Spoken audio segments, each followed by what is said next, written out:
नमस्कार दोस्तों, स्वागत है आप सभी का हमारे यूट्यूब चैनल में। आज हम इस टॉपिक में बात करेंगे भूगोल के बारे में, जो संबंधित है पर्यावरण एवं सामाजिक अध्ययन से। इसके लिए हम टॉप 15 क्वेश्चन लेके आए हैं आप लोगों के लिए। तो जैसे कि आप लोगों को दिख रहा होगा, पहला प्रश्न स्क्रीन पर कि भारत का क्षेत्रफल कितना है। बहुत ही कॉमन सी बात है, बहुत सारे लोगों को पता भी होगा कि भारत का क्षेत्रफल कितना है। तो जैसे कि संसार के कुल क्षेत्रफल का स्थलीय भाग जो है वो लगभग 2.4% भारत का क्षेत्रफल है, संसार के कुल क्षेत्रफल के स्थलीय भाग का। लेकिन यहाँ वर्ग किलोमीटर में दिया गया है, तो आपको बताना है। तो इसका राइट आंसर हो जाएगा बी। इसका राइट आंसर क्या हो जाएगा? बी हो जाएगा। बी इसका राइट आंसर है। 32,87,263 वर्ग किलोमीटर। ठीक है, तो आप इसको नोट करते चलिएगा। फिर आ जाते हैं दूसरे नंबर पर। प्रश्न संख्या 2 क्या कह रहा है? कह रहा है कि क्षेत्रफल की दृष्टि से विश्व में भारत का कौन सा स्थान है। जी हाँ, क्षेत्रफल की दृष्टि से विश्व में भारत का कौन सा स्थान है। तो क्षेत्रफल की दृष्टि से सबसे बड़े देश कौन से हैं? रूस। अगर हम क्रम की बात करें, अगर क्रम से बताएं कि पहले नंबर पर कौन आता है, तो पहले नंबर पर रूस है। उसके बाद में फिर दूसरे नंबर पर कनाडा। दूसरे नंबर पर कनाडा, दोस्तों लिखा और थोड़ा सा गड़बड़ रहेगा। और फिर तीसरे नंबर पर यूएसए। तीसरे नंबर पर यूएसए। चौथा है चीन, यानी चौथे नंबर पर क्षेत्रफल की दृष्टि से विश्व में चौथे नंबर पर चीन है।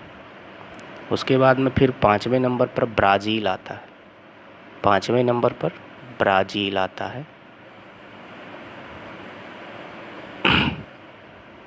6ठे नंबर पर ऑस्ट्रेलिया। और समझ गए ही होंगे कि 7वें नंबर पर कौन आता है? भारत आता है। तो भारत का स्थान क्षेत्रफल की दृष्टि से 7वां नंबर हो जाएगा। तो इसका ऑप्शन से हो जाएगा डी। कौन सा ऑप्शन से हो जाएगा? डी। इसको आप नोट करते चलिएगा। फिर आ जाते हैं अगले प्रश्न पर। प्रश्न 3 कह रहा है कि भारत को कितने प्राकृतिक भागों में बांटा गया है। भारत को कितने प्राकृतिक भागों में बांटा गया है। तो इसका आंसर आप लोग बताएंगे। इसका आंसर कौन सा हो जाएगा? तो भारत को 4 मुख्य प्राकृतिक भागों में बांटा गया है। उत्तर का पर्वतीय भाग, मध्यवर्ती मैदान भाग, तीसरा है प्रायद्वीपीय पठार और चौथा है तटवर्ती मैदान। दोस्तों थोड़ा सा लिखने में दिक्कत हो रहा है, स्क्रीन पर थोड़ा लिखावट सही नहीं हो रहा है, इसलिए हम बोल दे रहे हैं, लिख लीजिएगा आप लोग। पहला है उत्तर का पर्वतीय भाग, दूसरा है मध्यवर्ती मैदान भाग, फिर तीसरा है प्रायद्वीपीय पठार और चौथा है तटवर्ती मैदान या द्वीपीय समूह। तो भारत को कितने भागों में बांटा गया है? प्राकृतिक भागों में 4। तो इसका राइट आंसर हो जाएगा ए ऑप्शन। उसके बाद फिर आ जाते हैं प्रश्न संख्या अगले पर, नंबर 4 पर। नंबर 4 है हिमालय को निर्माण की आयु के आधार पर एवं वलयों की तीव्रता के आधार पर कितने भागों में, कितने क्षेत्रों में बांटा गया है। कितने क्षेत्रों में बांटा गया है। निर्माण की आयु के आधार पर एवं वलयों की तीव्रता के आधार पर हिमालय को कितने क्षेत्रों में बांटा गया है। तो दोस्तों इसका राइट आंसर क्या हो जाएगा? इसका राइट आंसर हो जाएगा सी, यानी 4 भागों में बांटा गया है। 4 भाग कौन कौन से हैं? जैसे सबको पता होगा, ट्रांस हिमालय होता है। पहला नंबर ट्रांस हिमालय है, जिसको तिब्बत का क्षेत्र कहते हैं। दूसरा बृहद हिमालय है, जिसको महान हिमालय भी कहा जाता है। तीसरा लघु हिमालय है, जिसको मध्य हिमालय कहते हैं। और चौथा है बाह्य उप हिमालय, जिसको शिवालिक श्रेणियाँ कहते हैं। तो ये 4 भाग हैं, 4 क्षेत्रों में बांटा गया है। अब आ जाते हैं अगले प्रश्न पर, प्रश्न संख्या 5। 5 क्या कह रहा है कि हिमाद्री किसे कहते हैं। हिमाद्री किसे कहते हैं? तो बताइए आप लोग, इसका आंसर बताएंगे। हिमाद्री किसको कहा जाता है? हिमाद्री किसको कहते हैं? इसका आंसर हो जाएगा जो महान हिमालय है, महान हिमालय यानी बृहद हिमालय, उसी को हिमाद्री कहते हैं। तो इसका राइट आंसर बी हो जाएगा, महान हिमालय को ही हिमाद्री कहा जाता है। उसके बाद आ जाते हैं अगले नंबर पर, प्रश्न संख्या 6 पर। 6 है कि महान हिमालय की औसत ऊंचाई है कितनी, यानी जिसको हिमाद्री कहते हैं उसकी ऊंचाई कितनी है।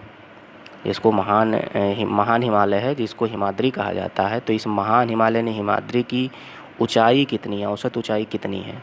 तो औसत ऊंचाई इसकी 6000 मीटर।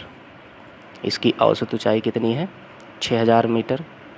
जैसे जानते हैं कि जो इसकी सर्वोच्च चोटी होती है माउंट एवरेस्ट होती है, जिसकी ऊंचाई लगभग 8848 मीटर है और वर्तमान में 8848.86 मीटर घोषित किया गया है। लेकिन अगर हम इसकी औसत ऊंचाई की बात करें तो 6000 मीटर है। अगले प्रश्न पर आ जाते हैं। प्रश्न संख्या 7 है कि निम्नलिखित में से कौन सा दर्रा महान हिमालय में स्थित नहीं है। निम्नलिखित में से कौन सा दर्रा महान हिमालय में स्थित नहीं है। तो महान हिमालय में स्थित कौन कौन सी प्रमुख दर्राएं हैं, जैसे जोजिला है जिसको लद्दाख भी कहते हैं, तो जोजिला पाया जाता है, मतलब जोजिला दर्रा जो है वो महान हिमालय में स्थित है। उसके बाद में फिर शिव किला है जिसको हिमाचल प्रदेश में है, थागा है, माना है, नीति है, व लिपुलेख है जो उत्तराखंड में है, नाथुला है। नाथुला कहाँ पर स्थित होता है, सिक्किम में है। तो ये ऐसे हैं जैसे नाथुला है, जोजिला है, शिव किला है, लिपुलेखा है, थागा है, माना है, नीति है, तो ये सब हैं। लेकिन इसमें कौन सा नहीं है ये पूछा है, तो जो पाल घाट है, जो पाल घाट दर्रा है ये महान हिमालय में स्थित नहीं है। तो नहीं पूछ रखा है कि कौन सा नहीं है, तो इसका राइट आंसर हो जाएगा कि पाल घाट महान हिमालय में स्थित नहीं है। चलते हैं अगले प्रश्न पर।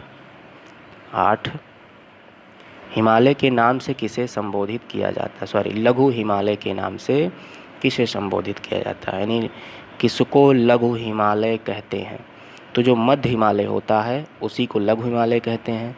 जैसे ट्रांस हिमालय को तिब्बत का क्षेत्र कहते हैं, बृहद हिमालय को महान हिमालय कहते हैं, और बाह्य उप हिमालय को शिवालिक कहते हैं। लघु हिमालय, मध्य हिमालय ये एक ही है। तो लघु हिमालय का जो उपनाम होता है उसका नाम क्या है, मध्य हिमालय। लघु हिमालय का उपनाम है, यानी लघु हिमालय को मध्य हिमालय से संबोधित करते हैं। तो आपको पता हो जाएगा, इसका आंसर सी हो गया। चलिए अगले प्रश्न पर आगे बढ़ते हैं।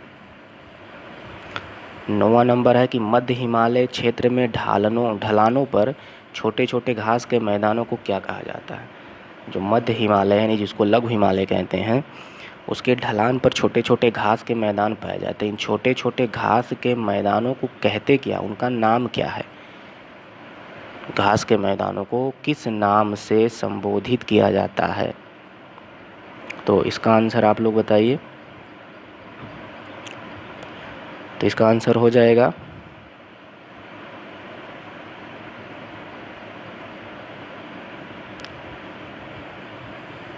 मध्य हिमालय क्षेत्र में ढलानों पर छोटे छोटे जो घास के मैदान हैं उनको क्या कहा जाता है, उनका नाम बताना है आपको। जैसे पहला दे रखा है मर्ग है, पटकाई है, भाबर है, बजरी है, तो इसको क्या कहते हैं, किस नाम से पुकारते हैं। तो जो छोटे छोटे घास के मैदान होते हैं उस कश्मीरी घाटी में मर्ग के नाम से, और उत्तराखंड में इसको बुग्याल और प्यार कहते हैं। कश्मीर में जो कश्मीर घाटी है वहाँ पर इसका उपनाम मर्ग है, लेकिन उत्तराखंड में इसको बुग्याल और प्यार कहते हैं। तो यहाँ पर किस आधार पर पूछा ये तो है नहीं, और दूसरी बात बुग्याल और प्यार भी ऑप्शन में नहीं दिए गए, तो इसका मतलब ये कश्मीर घाटी में क्या कहते हैं उसी के नाम से हमको बताना है। तो मध्य हिमालय में जो ढलान होते हैं छोटे छोटे घासों के उनको मर्ग कहा जाता है। तो हमारा राइट आंसर क्या हो जाएगा, ए ऑप्शन हो जाएगा, मर्ग। चलते हैं अगले प्रश्न पर।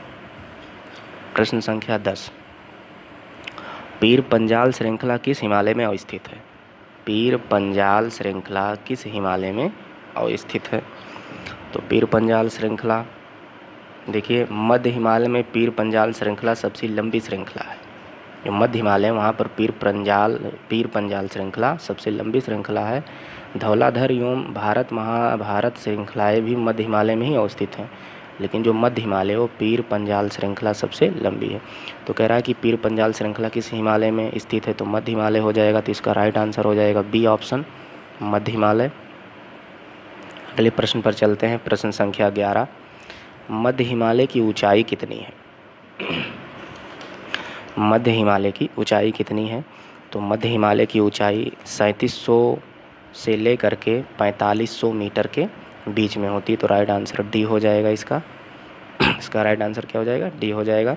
3700 लेकर के 4500 मीटर के मध्य होता है। चलते हैं अगले प्रश्न पर, प्रश्न संख्या 12 है। 12 में कह रहा है कि शिवालिक हिमालय को किस अन्य नाम से जाना जाता है? तो अभी हमने बताया था कि शिवालिक हिमालय जो होता है उसको बाह्य उप हिमालय भी कहते हैं। जो शिवालिक हिमालय होता है उसको बाह्य उप हिमालय भी कहा जाता है। जैसे तिब्बत का क्षेत्र वाले को ट्रांस हिमालय, महान हिमालय को बृहद हिमालय, मध्य हिमालय को लघु हिमालय, और शिवालिक को क्या कहते हैं? तो शिवालिक को बाह्य हिमालय या इसी को बाह्य उप हिमालय भी कहते हैं। तो हमारा पहला ऑप्शन सही हो जाएगा, बाह्य हिमालय। इसका पूरा नाम बाह्य उप हिमालय है, लेकिन ऑप्शन में बाह्य हिमालय दिया गया है। चलिए अगले प्रश्न पर चलते हैं। 13 नंबर क्वेश्चन है कि शिवालिक श्रृंखला की ऊंचाई कितनी है? यानी जो बाह्य उप हिमालय है उस श्रृंखला की ऊंचाई कितनी है? पहला ऑप्शन दे रखा है 900 से 1100 मीटर के बीच में, 750 से 900 मीटर के बीच में, 1100 से 1500 मीटर के बीच में, और चौथा ऑप्शन दे रखा है कि 1100 से 1300 मीटर के बीच में। तो शिवालिक के श्रृंखला की जो ऊंचाई है उस ऊंचाई को बताएंगे। तो इसका राइट आंसर हो जाएगा ए ऑप्शन, ये ऑप्शन हो जाएगा इसका राइट आंसर। 900 से लेकर के 1100 मीटर के बीच में इसकी ऊंचाई है।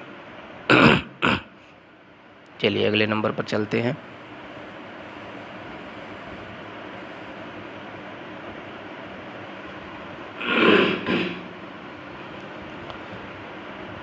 चौदह नंबर का क्वेश्चन है कि ब्रह्मांड का क्या अर्थ है? बहुत ही बढ़िया प्रश्न है कि ब्रह्मांड किसको कहते हैं, यानी ब्रह्मांड का अर्थ क्या है। जैसे हम ब्रह्मांड शब्द बहुत सुने होंगे, लेकिन इस ब्रह्मांड शब्द का अर्थ क्या है? तो ब्रह्मांड का अर्थ क्या हो जाएगा? देखिए, ब्रह्मांड अंग्रेजी के कस्मास शब्द का पर्याय है। जो ब्रह्मांड है अंग्रेजी का एक शब्द होता है कस्मास। अंग्रेजी का एक शब्द है कस्मास, COSMOS, और इस कस्मास शब्द का अर्थ होता है सुव्यवस्था। क्या अर्थ होता है इसका? इस कस्मास शब्द का अर्थ होता है सुव्यवस्था। तो ब्रह्मांड का अर्थ क्या हो जाएगा? सुव्यवस्था। तो इसका आंसर हो जाएगा बी।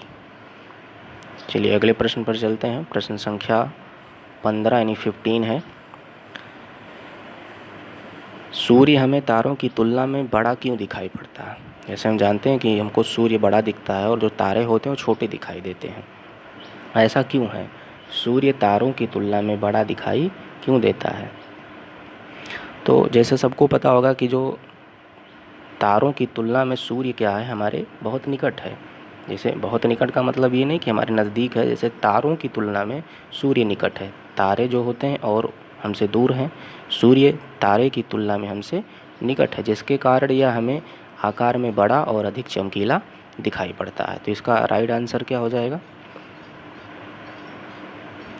तो इसका राइट आंसर हो जाएगा ऑप्शन सी। सभी को पता हो गया होगा इस व्याख्या से कि अन्य तारों की तुलना में पृथ्वी से निकट है, इसीलिए यह हमको बड़ा और चमकीला दिखाई देता है। तो आंसर इसका सी हो जाएगा।